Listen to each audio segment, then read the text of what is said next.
अस्सलाम वालेकुम guys, I hope all are well. आज मैं आपका मनी मोहम्मद खान। आज मैंने रूल्स लाए हैं spherical mirrors, rules for spherical mirrors. उन्हीं रूल्स की बदौलत से फिर बनते हैं जो कनकेव मिरर पर केस बनते हैं। वो कैसे बनते हैं, अगर हम ऑब्जेक्ट को इन्फिनिटी पे रखते हैं तो इमेज कहां बनती है।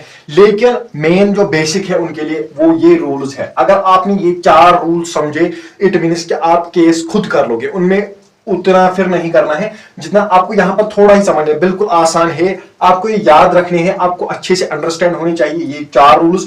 अगर आपने ये अंडरस्टैंड कर लिए, इसी तरह कन्वेक्स मिरर के लिए भी ये 4 पहले मैंने लाए हैं कनकेव मिरर के लिए, स्फेरिकल कनकेव मिरर के लिए, ताकि आपको फिर केसेस अच्छे से आपको समझ आए। इसीलिए मैंने सोचा कि आज आपको मैं ये रूल्स बता दूं और कैसे बनते हैं कनकेव मिरर में केसेस, वो भी इसी में हो जाएंगे। I hope. पहले आपको देखना है ये कनकेव मिरर है। कनकेव मिरर किस लिए है? क्योंकि आप देख सकते हो यहां पर polished outer side, reflection inside, it means ये कनकेव मिरर है। आप देख सकते हैं यहां पर पहला कानून हमारे पास ये है, अगर हम किसी लाइट रे को पैरेलल टू प्रिंसिपल एक्सिस यहां से या जो इनमें से पास होती है इसे प्रिंसिपल एक्सिस कहते हैं। पोल और सेंटर ऑफ कर्वेचर में से जो लाइन पास होती है उसे प्रिंसिपल एक्सिस कहते हैं। इसका कहना है जो लाइट रे आती है parallel to principal axis, after reflection वो कहां से जाएगी? वो जाएगी फोकस में से वापस। मगर कब? रिफ्लेक्शन करने के बाद जो light ray parallel to principal axis आएगी वो फोकस में से चली जाएगी। पहला कानून यही है, सिंपल। जो light ray parallel to principal axis आई, पैरेलल जो कभी मिलती नहीं, यहां पर कभी नहीं मिलेगी, फिर रिफ्लेक्शन करने के बाद फोकस में से चली गई, ये था हमारा पहला कानून। It is correct. अब दूसरा कानून कहता है जो लाइट रे फोकस में से आएगी, इसका अपोजिट, जो लाइट रे फोकस में से आएगी, जो लाइट रे फोकस में से आएगी, जो लाइट रे फोकस में से आएगी वो जाएगी पैरेलल टू प्रिंसिपल एक्सिस। जो लाइट रे फोकस में से आएगी वो जाएगी प्रिंसिपल एक्सिस। ये देखो, ये फोकस में से आई, आफ्टर रिफ्लेक्शन इसने अपना रास्ता पैरेलल टू प्रिंसिपल एक्सिस। ये दूसरा केस था। थर्ड वन क्या है हमारे पास? यहां पर ये कहता है अगर सेंटर ऑफ कर्वेचर से कोई लाइट रे आ रही है तो वो वापस इसी से जाएगी, वापस सेम वे करेगी। आफ्टर रिफ्लेक्शन वो इसी रास्ते से वापस भी जाएगी। इट मीन्स अगर आप देखते हो यहां पर, अगर आपने लाइट रे को डाला सेंटर ऑफ कर्वेचर में तो ये याद रखना है कि वो लाइट रे वापस जाएगी सेंटर ऑफ कर्वेचर से ही। अब चौथा केस बिल्कुल आसान। चौथा केस है अगर obliquely it means without touching these pointers, ना सेंटर ऑफ कर्वेचर को टच करेगी, ना फोकस को टच करेगी, ना पोल को टच करेगी। देखो कैसे, प्रिंसिपल फोकस को टच नहीं करेगी, किसी को नहीं करेगी। अगर मैंने ये लाइट रे डाली, आफ्टर रिफ्लेक्शन ये भी ऐसे ही वापस जाएगी, किसी पॉइंट को टच नहीं करेगी। यहां पर ये इस तरह बना सकते हो आप, वेट करना, अच्छे से बनाता हूं। यहां पर ये किसी पॉइंट को टच नहीं करेगी। यहां पर ये पोल इस साइड लेता हूं वरना कंफ्यूजन हो जाएगा। फिर यहां इस साइड वेट करना, ये पोल इधर है। यहां पर ओब्लिकली इसने किसी पॉइंट को टच नहीं किया। अगर आप इस तरह भी नहीं, ये काम नया ही बना देते हैं, फिर आपको कंफ्यूजन हो जाएगा केसेस में भी। ये देखिए, ये कनकेव मिरर है, ये पोल, ये सेंटर। अगर यहां से लाइट रही तो यहां से जाएगी, किसी पॉइंट को टच नहीं करेगी। तो इसे ये चौथा केस है हमारे पास। पहला केस अगर हम light ray parallel to principal axis focus में से पास जाएगी। दूसरा केस अगर फोकस में जाएगी तो पैरेलल टू प्रिंसिपल। तीसरा केस अगर सेंटर ऑफ कर्वेचर से तो वापस जाएगी सेंटर ऑफ। चौथा केस अगर ओब्लिकली किसी पॉइंट को टच नहीं किया तो वहां से भी वो ऐसी खाली आएगी। ये थे हमारे 4 कानून। इसी पर केस बनते हैं कनकेव मिरर। अब स्टार्ट करते हैं अपने कनकेव मिरर के केस। स्टार्ट करते हैं अपने जो हमारे पास केसेस बनते हैं कनकेव मिरर के लिए लाए मैंने। आपको यहां पर समझना है क्योंकि पॉलिश बाहर से लगी है और रिफ्लेक्शन अंदर से हो रही है, तो कनकेव मिरर। मैंने rules for obtaining the images formed by spherical mirrors, ये एग्जाम में पूछे जाते हैं ये क्वेश्चन। अगर हम ऑब्जेक्ट किसी जगह रखते हैं तो इमेज कहां बनती है और उसका नेचर कैसा होता है और साइज ऑफ इमेज कैसा होता है। इन सिंपल करते हैं, आपको वो कानून जो मैंने पढ़ाए हैं अभी उनको याद रखना है। एक बार उनको रिवाइज करिए। अगर हम प्रिंसिपल एक्सिस से एक लाइट रे पैरेलल डालते हैं तो वो फोकस में से पास हो जाएगी। दूसरा कानून, अगर फोकस में से लाइट रे आफ्टर फोकस में से लाइट रे डालती है, आफ्टर रिफ्लेक्शन वो प्रिंसिपल एक्सिस से पैरेलल जाएगी। तीसरा कानून, अगर हम सेंटर ऑफ कर्वेचर से लाइट रे आफ्टर रिफ्लेक्शन वो सेंटर ऑफ कर्वेचर से वापस जाएगी। अगर हम चौथा केस, अगर हम ओब्लिकली किसी पॉइंट को टच करने के बिना एक लाइट रे आफ्टर रिफ्लेक्शन वो ओब्लिकली वापस जाएगी, किसी पॉइंट को टच नहीं करेगी। पहला कानून हमारे पास है पोजीशन ऑफ ऑब्जेक्ट। अगर हम पोजीशन ऑफ ऑब्जेक्ट, अगर हम किसी चीज को इन्फिनिटी पर रखते हैं, इन्फिनिटी मतलब इन्फिनिटी पर यहां पर सेंटर ऑफ कर्वेचर पीछे, अगर हम पीछे बैकवर्ड नहीं कह सकते, फिर भी यहां रखा है। इन्फिनिटी मतलब हमें पता ही नहीं ऑब्जेक्ट कहां है, इन्फिनिटी अगर हम वहां पर रखते हैं ऑब्जेक्ट तो लाजिम है कि इमेज एफ पर बनेगी। देखो कैसे, आपने ये समझा होगा, यहां से मैंने लाइट रे डाली, यहां से आई, यहां से आई, ये किसकी आई, ये आई पैरेलल टू प्रिंसिपल एक्सिस। कानून याद रखो, लाइट रे कहां से जाएगी, फोकस से, तो इमेज कहां बनेगी, इमेज बनेगी फोकस पर, यहां पर, यहां पर, यहां पर। अगर हम एक इमेज बनाना चाहते हैं, हमारे पास दो रेज होने चाहिए, एक मुझे फोकस से पास करवानी है तो, लेकिन कंफ्यूजन होता है, इसीलिए मैंने एक ही रे से समझाने की कोशिश करूंगा कि इमेज कैसे बनती है। देखो ये हमारे पास ऑब्जेक्ट इन्फिनिटी पर है, इन्फिनिटी पर है ऑब्जेक्ट, लाइट रे जब पड़ी इस पर तो वहां से लाइट रे आई, देखो ये पैरेलल टू प्रिंसिपल एक्सिस हो जाएगी और ये फोकस में से पास हो जाएगी।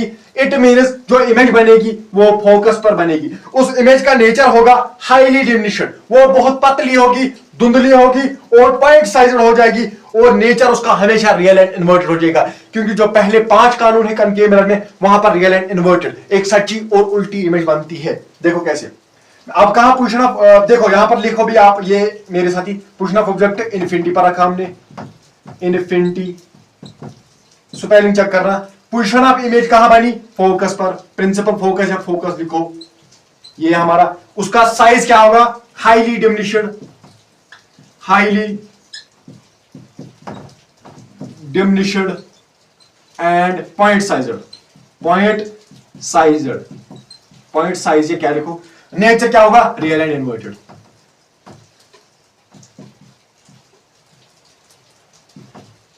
This is our second law. अब हम देखते हैं दूसरे लॉ में, अगर हम object behind C, centre of curvature के पीछे रखते हैं ऑब्जेक्ट, तो इमेज कहां पर बनती है, यह हमारा दूसरा कानून, एग्जाम में पूछे जाते हैं। देखो कैसे बनाना है, इसमें डरने की बात नहीं है, सभी डरते हैं इससे, लेकिन डरने की बिल्कुल इजी है, एक बार समझ आए तो बस उम्र के लिए समझ आए, फिर कभी नहीं समझना है, एक बार बस। आप देखो सेंटर ऑफ कर्वेचर के पीछे मैंने रखा ऑब्जेक्ट, जब मैं लाइट डालूंगा तो इमेज बनेगी यहां पर, यहां पर इमेज बनेगी between principal focus and centre of curvature. जब मैंने सी के पीछे ऑब्जेक्ट रखा बिहाइंड द सी, तो इमेज बनी between principal focus and centre of curvature. ये सिंपल, ये डिमिनिश्ड हो जाएगी इमेज, ये भी धुंधली बनेगी, उतनी अच्छी इमेज नहीं बनेगी, ये भी रियल एंड इन्वर्टेड हो जाएगी। ये हमारा दूसरा कानून। देखो सेंटर ऑफ कर्वेचर के पीछे ऑब्जेक्ट रखा तो इमेज जब रिफ्लेक्शन करवाई कनकेव मिरर के साथ, तो लाइट रे इमेज कहां बनी, बिटवीन एफ एंड सी, और उसका साइज क्या होगा, डिमिनिश्ड, धुंधली, नेचर क्या होगा, रियल एंड इन्वर्टेड। ये हमारा दूसरा केस। अब हमारा तीसरा केस, यहां पर वही चलता है जो वहां पर है, तीसरा केस। अगर हम देखते हैं, अगर हम सेंटर ऑफ कर्वेचर में से अभी लाइट रे पास करते थे, आफ्टर रिफ्लेक्शन वो फिर से सेंटर ऑफ कर्वेचर पर से ही वापस आती थी, इसीलिए अगर हम सेंटर ऑफ कर्वेचर पर कोई ऑब्जेक्ट रखते हैं तो उससे रिफ्लेक्शन करवाते हैं। देखो कैसे करवाते हैं रिफ्लेक्शन, ऐसे, तो ये इमेज यहीं पर बनती है, यहीं पर। यहां पर मैं उतनी अच्छी ड्राइंग नहीं बना सकता, आप कॉपी पर कंपास से किसी और चीज से अच्छे से बना सकते हो, यहां पर उतना अच्छे से मैं नहीं बना सकता। हमारे पास इमेज बनाने के लिए 2 रेज होनी चाहिए, लेकिन मैंने क्यों एक ही रे बनाई, क्योंकि अगर आपको एक रे पर समझ आता है तो आप खुद देखो कैसे। अगर मैंने ये लाइट रे डाली, यहां पर रिफ्लेक्शन करवाई, तो वापस आई वहीं से, वापस वहीं से आई, देखना कैसे। अगर यहां से भी डालो, यहां से भी, तो यहां से वापस आएगी, इमेज यहीं पर बनेगी। जब हम सेंटर ऑफ कर्वेचर पर ऑब्जेक्ट रखते हैं ना, तब सेंटर ऑफ कर्वेचर पर ही इमेज बनती है। देखो कैसे, position of object at C, centre of curvature, और पोजीशन ऑफ इमेज वो भी सी पर बनती है। साइज क्या होता है इमेज का, सेम साइज, क्योंकि अगर हमने ऑब्जेक्ट यहां पर रखा, अगर मैं बैठा हूं यहां पर, तो मैं अपनी इमेज देखूं तो मैं उतना ही बड़ा बन जाऊंगा, उससे बड़ा नहीं, उससे छोटा नहीं। वो उसका नेचर क्या होगा, रियल एंड इन्वर्टेड। ये आपको सिंपल रखना है यार, सेंटर ऑफ कर्वेचर पर ऑब्जेक्ट, इमेज भी सेंटर ऑफ कर्वेचर पर बनेगी। स्क्रीनशॉट लीजिए, फिर चौथा केस करेंगे। अब चौथा केस नंबर 4। अब हम देखते हैं इसमें क्या करना है। देखो जो आपने पहला केस पढ़ा, आप वहां पर ऑब्जेक्ट को रखते थे बिहाइंड सी और इमेज बनती थी बिटवीन सी एंड, उसी का रेसिप्रोकल ही है। देखो कैसे, आपने यहां पर ऑब्जेक्ट को रखना है सेंटर ऑफ कर्वेचर और प्रिंसिपल फोकस के दरमियान, इनके बिटवीन रखना है, तो इमेज कहां बनेगी, बिहाइंड द सी। देखो कैसे, ये यहां पर इमेज बनेगी, यहां पर इमेज बनेगी, यहां पर इमेज बनेगी।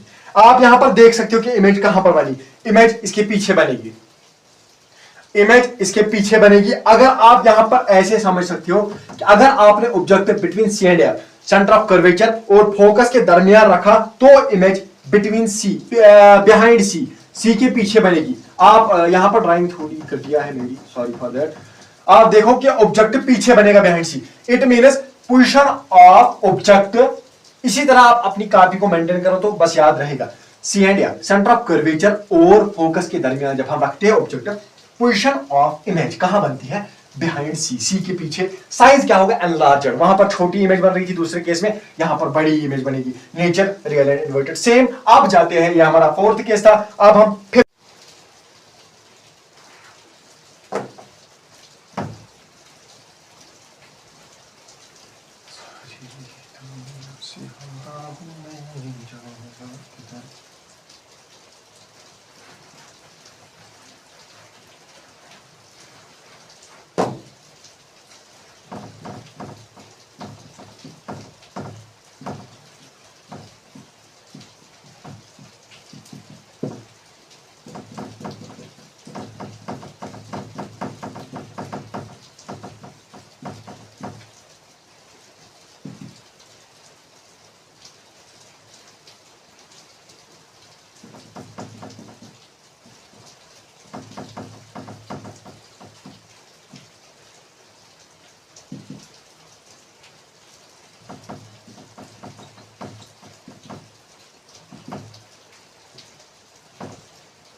अब ये हमारा केस नंबर 5 है कि हम अगर हम देखें तो अगर हम ऑब्जेक्ट को फोकस पर रखेंगे तो इमेज क्या बनेगी, उसका नेचर कैसा होगा, उसका साइज क्या होगा। देखो ये हमारे पास ऑब्जेक्ट फोकस पर है, यहां पर ये रहा है ऑब्जेक्ट, मैंने रिफ्लेक्शन करवाई तो ये रहो, ये देखो इमेज कहां बनी, इन्फिनिटी पर बनेगी। जो हमने पहला केस किया उसका अपोजिट है, सिंपल रखना है याद, जो पहला केस किया उसका अपोजिट। वहां पर हम ऑब्जेक्ट को इन्फिनिटी पर, यहां पर हमने ऑब्जेक्ट को एफ पर रखा, इमेज कहां बनी, इन्फिनिटी पर, पता नहीं कहां, इन्फिनिटी में। नेचर क्या रहेगा, रियल एंड इन्वर्टेड। जो अभी तक हमने केस किए सिर्फ रियल एंड इन्वर्टेड। जो लास्ट केस आता है, एग्जाम में भी आता है, वो उसमें वर्चुअल इरेक्ट, वहां पर देखेंगे वो क्यों बनती है वर्चुअल इरेक्ट। यहां पर ये भी हाईली डिमिनिश्ड, ये भी धुंधली, क्योंकि आपको इन्फिनिटी पर, आपको पता ही नहीं ऑब्जेक्ट कहां पर है, तो वो बनेगी। Position of object eight F, position of image infinity, nature real and inverted, size highly diminished. Screenshot लीजिए और लास्ट केस कर, ये हमारा लास्ट केस है कनकेव मिरर का। इस पर फोकस करना है अच्छे से, इसको अच्छे से समझना है, इसको अच्छे से परखना है, क्योंकि वो यही केस है जहां पर कंट्राडिक्शन मिलती है। क्योंकि यहां पर जो कनकेव मिरर में पहला केस है जहां पर वर्चुअल और इरेक्ट, एक झूठी इमेज और इरेक्ट जो सीधी बनती है। बाकी केसेस में, बाकी 5 केस जो हमने पढ़े वहां पर रियल एंड इन्वर्टेड बनती है, लेकिन ये वो केस है जहां पर रियल एंड इन्वर्टेड नहीं बनती, वर्चुअल एंड इरेक्ट। इस पर पूरा ध्यान रखना है। देखो हमें पोजीशन ऑफ ऑब्जेक्ट कहां रखना है, between F and C, principal focus और पोल के दरमियान, इनके दरमियान रखना है। तो इमेज कहीं कहां बनती है, इमेज यहां नहीं बनती, कहीं पर नहीं बनती, image behind the mirror, mirror के पीछे कहीं पर लगता है, बनती है, क्या होता है कुछ भी पता नहीं यहां पर। क्योंकि अगर आप देखो यहां पर मैंने ऑब्जेक्ट रखा बिटवीन एफ एंड पी, यहां पर मैंने F1 क्यों लिखा है आपने समझा, क्योंकि मुझे यहां पर F2 बनाना है, F1 C1 C2, इसीलिए यहां पर 2 है। अगर मैंने पोजीशन ऑफ ऑब्जेक्ट रखे between F and P, principal focus और पोल के दरमियान, तो image behind the mirror, mirror के पीछे बनेगी, इसीलिए वो इमेज वर्चुअल इरेक्ट। ये नहीं कहना ये क्यों बनी, क्योंकि sinus is the physics is the study of natural phenomena. बस अगर आपने यहां पर ऑब्जेक्ट रखा तो इमेज बनी बिहाइंड द मिरर। देखो position of image behind the mirror, nature क्या होगा, वर्चुअल, वर्चुअल झूठी, उसको स्क्रीन पर नहीं दिखा सकते। अगर आपको वर्चुअल या रियल एंड वर्चुअल में अभी समझ नहीं आया, पिछले लेक्चर में जाइए, वहां पर उसको देखिए, मैंने बनाया है उस पर एक वीडियो। नेचर क्या है उसका, वो वर्चुअल एंड इरेक्ट। साइज क्या होगा, हाईली एनलार्ज, बड़ी इमेज बनेगी, बड़ी इमेज। इन सिंपल ऑब्जेक्ट को रखा FNP। एग्जामिनर पूछता है वो कौन सा केस है कनकेव मिरर में जहां पर वर्चुअल एंड इरेक्ट इमेज बनती है। तो आपको सीधे याद रखना है, जब हम पोजीशन ऑफ ऑब्जेक्ट FNP के दरमियान रखते हैं, पोजीशन ऑफ इमेज कहां बनती है, बिहाइंड द मिरर। नेचर क्या होता है, virtual and and highly enlarged. बस उम्मीद है कि आपको ये समझ आया होगा। ये थे कनकेव मिरर के 6 केसेस, तो ये कंप्लीट हो गए। कि लास्ट केस पूरा याद रखना, क्योंकि पहले 4 केस मैंने पढ़ाई, क्या कानून बनते हैं, फिर मैंने अच्छे 6 केस बनाए, कैसे इमेज बनती है। आई होप आपको ये समझ आया होगा। Please subscribe, like, share and comment on my channel.